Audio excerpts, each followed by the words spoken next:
Surprise এবং intelligence, চমক এবং গোয়েন্দা তথ্য, এই পৃথিবীতে এর চেয়ে শক্তিশালী শব্দ আর কিছুই নেই। বিশ্বাস করুন, দুনিয়ার কোনো শক্তিশালী মিসাইল বা কোনো বিশাল সেনাবাহিনী এই দুটো শব্দের চেয়ে বড় নয়। আমার কথা বিশ্বাস হচ্ছে না, তাই তো? আজকের এই খবরটি দেখার পর আপনার সামনে সব প্রমাণ হয়ে যাবে। তাহলে খবরটা আসলে কি? প্রথমে আপনারা স্ক্রিনে এই রিপোর্টগুলো দেখুন। এই রিপোর্টগুলো এসেছে ইউক্রেনের অত্যন্ত গুরুত্বপূর্ণ শহর লবিব থেকে। গতকাল গভীর রাতে রাশিয়া সেখানে মিসাইল বৃষ্টি করেছে। আর সাধারণ মিসাইল নয়, হাইপারসনিক মিসাইল, যার নাম অর্সেনিক। এই মিসাইল লবিব শহরে এক কথায় তাণ্ডব চালিয়েছে। এর ধ্বংসলীলা এমন ছিল যে আমেরিকা ইউক্রেনের dozen dozen Patriot air defence system মোতায়েন করে রেখেছে, কিন্তু কেউ একে আটকাতে পারেনি। একেবারে বিনা বাধায় ফ্রি ফল স্টাইলে যেখানে খুশি সেখানে এর ওয়ারহেডগুলো আছড়ে পড়ছিল। আর যারা জানেন না তাদের বলে রাখি, এই মিসাইল তো হাইপারসনিক বটেই, তার উপর এর ওয়ারহেড হলো মাল্টিপল, অর্থাৎ একে বলা হয় MIRV, মাল্টিপল ইন্ডিপেন্ডেন্ট রি এন্ট্রি ভেহিকেল। এর মানে হলো মিসাইল একটাই, কিন্তু তার পেটের ভেতরে অনেকগুলো হাতিয়ার থাকে, প্রায় 6 থেকে 12টা পর্যন্ত। মানে একটা মিসাইল দিয়েই আপনি 6 থেকে 12টা আলাদা আলাদা জায়গায় হামলা করতে পারেন। আর এই অর্সেনিক মিসাইল ঠিক সেটাই করেছে। রাশিয়া মাত্র 1 থেকে 2টো মিসাইল ছেড়েছিল, কিন্তু প্রায় 24টার মতো ওয়ারহেড পুরো লবিব শহরের উপর পড়ে তাণ্ডব চালিয়ে দিয়েছে।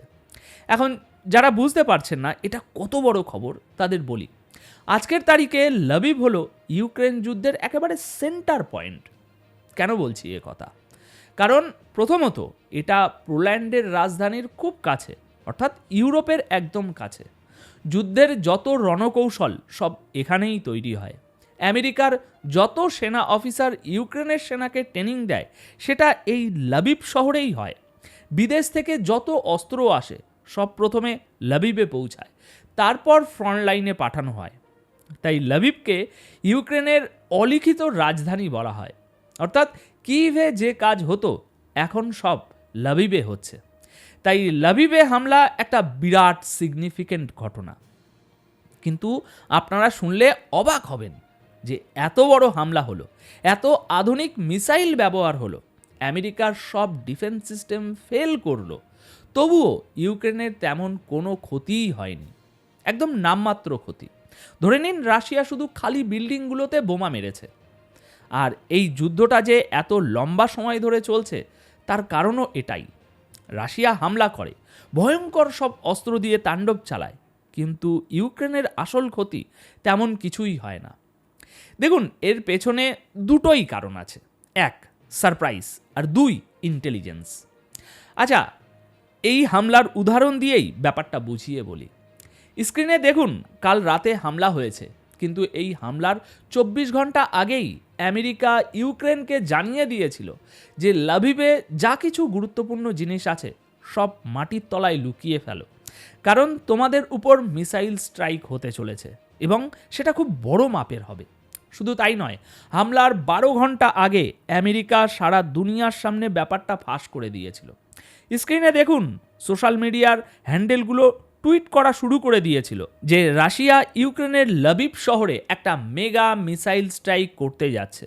হ্যাঁ দর্শক, আমেরিকা কয়েক ঘন্টা আগেই বলে দিয়েছিল কোন শহরে হামলা হবে, কোন মিসাইল দিয়ে হবে। এমনকি আপনারা জানলে অবাক হবেন, এটাও বলা হয়েছিল যে রাশিয়া কোন সাইড থেকে মিসাইলটা ছাড়বে, পৌঁছাতে কত মিনিট লাগবে, কত স্পিডে আসবে এবং প্রাইম টার্গেট কী হবে। এখন আপনি নিজেই ভাবুন, যখন সাধারণ মানুষকেই ঘণ্টাখানেক আগে সব বলে দেয়া হয়েছে, তখন ইউক্রেনকে গোয়েন্দা মারফত কত আগে জানানো হয়েছে। আর ইউক্রেন খুব সহজেই এই ইন্টেলিজেন্সের ফায়দা তুলেছে। তাদের যত গুরুত্বপূর্ণ জিনিসপত্র বা অ্যাসেটস ছিল সব এক জায়গায় থেকে অন্য জায়গায় সরিয়ে ফেলেছে। ফলে রাশিয়ার এই মিসাইল বাইরে থেকে দেখে মনে হতে পারে যে তাণ্ডব চালিয়েছে, কিন্তু বাস্তবে এর ইম্প্যাক্ট ছিল 0 বা 0। কারণ রাশিয়ার কাছে সারপ্রাইজ ফ্যাক্টর বলে কিছু নেই, তারা শত্রুকে চমকে দিতেই পারছে না। দর্শক, এটা কিন্তু খুব আন্ডাররেটেড একটা বিষয়। ভাবুন তো, রাশিয়া যদি হঠাৎ করে হামলা করে ইউক্রেনকে সারপ্রাইজ বা চমকে দিত আর ইউক্রেন খবরটা না পেত, তাহলে কত ভয়ঙ্কর ক্ষতি হতে পারত। ওখানে আমেরিকান কমান্ডোরা ছিল যারা ট্রেনিং দিচ্ছিল, প্রচুর অস্ত্রশস্ত্র ছিল যা বর্ডারে যাওয়ার কথা, এছাড়াও অনেক বড় ইন্টেলিজেন্স অ্যাক্টিভিটি চলছিল। সব এক ঝটকায় শেষ হয়ে যেত। রাশিয়া হয়তো পুরো লিডারশিপই শেষ করে দিত। কিন্তু যখন সারপ্রাইজ নেই, পরের জন ঘন্টাখানেক আগেই সব জেনে বসে আছে, তখন আপনি তার কিছুই করতে পারবেন না। কিন্তু রাশিয়ার এই সারপ্রাইজ ফ্যাক্টর শেষ হলো কিভাবে? আপনার মনে নিশ্চয়ই প্রশ্ন আসছে, আমেরিকা এই ইন্টেলিজেন্স পেল কী করে? দেখুন, এর উত্তর হলো ইলেকট্রনিক ইন্টেলিজেন্স। এর চেয়ে আন্ডাররেটেড জিনিস আর কিছু নেই। এখন প্রতিটি দেশকে এই দিকেই নজর দেওয়া খুব দরকার। আসলে আমেরিকার কাছে ইলেকট্রনিক ইন্টেলিজেন্স এতটাই শক্তিশালী যে তারা বিভিন্ন ইকুইপমেন্ট বা যন্ত্রপাতির মাধ্যমে আগেই টের পেয়ে যায় রাশিয়ার বিশাল এলাকার হাজার হাজার এয়ারবেসের মধ্যে কোনটিতে কি হচ্ছে। স্যাটেলাইটের মাধ্যমে তারা খুব সহজেই সেটা ধরে ফেলে। এরপর তারা সেই এলাকায় তাদের নজরদারি বা ইন্টেলিজেন্স অ্যাসেট মুভ করায়, যেখানে ডিপ পিকচার ছবি তোলা হয়। পাশাপাশি গ্রাউন্ডে তাদের যেসব এজেন্ট আছে তারা খবরাখবর বাড়ায়। এরপর শুধু এটা বের করতে হয় যে টার্গেট কি হবে। এর জন্য দুটো আন্দাজ করা হয়। প্রথমত, যে বেসে মিসাইল অ্যাক্টিভিটি হচ্ছে সেখানে কোন মিসাইল মোতায়েন আছে এবং সেগুলোর রেঞ্জ কত। সেখান থেকে ইউক্রেনের কোন শহর ম্যাক্সিমাম টার্গেট হতে পারে। এইসব হিসেব কষে আমেরিকা বুঝলো যে ওই বেসে আর্সেনিক মিসাইল প্রচুর সংখ্যায় আছে, তাই সেটা দিয়েই হামলা হবে। এর স্পিড আর রেঞ্জ দেখে তারা ক্যালকুলেট করলো যে টার্গেট হবে লাবিব শহর। এরপর তারা রুশ সেনার উপর জাসুসি করলো। লাবিব নিয়ে কি কি মিটিং হয়েছে, কি কি টার্গেট ঠিক করা হয়েছে, সব মিলিয়ে মাত্র 6-7 ঘন্টার মধ্যে আমেরিকার কাছে একদম পাকা খবর ছিল কোথায় হামলা হবে, কি টার্গেট। আর আমেরিকা যে স্ক্রিপ্ট লিখে দিয়েছিল, রাশিয়া ঠিক সেটাই করলো।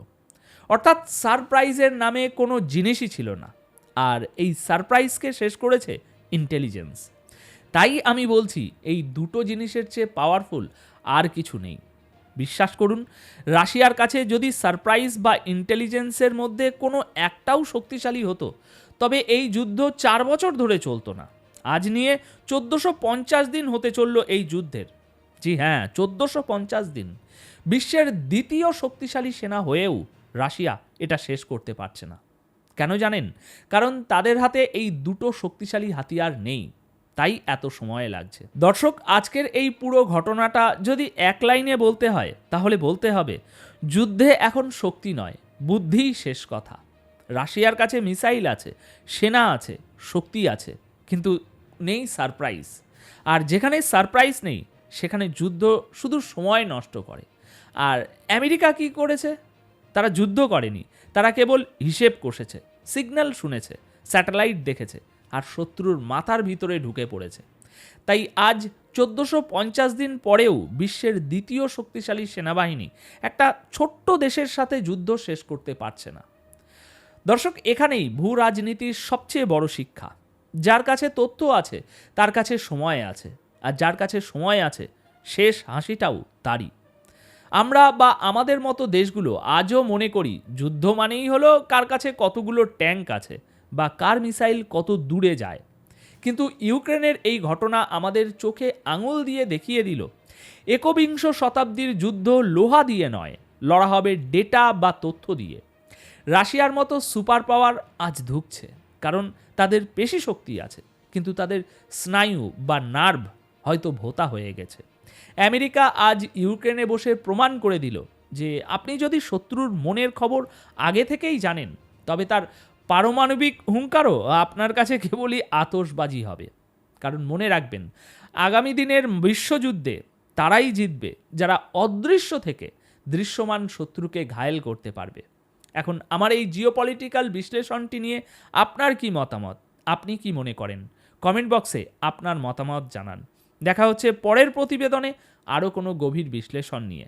ততক্ষণ পর্যন্ত চোখ কান খোলা রাখুন, সতর্ক থাকুন। ধন্যবাদ আপনাদের সকলকে।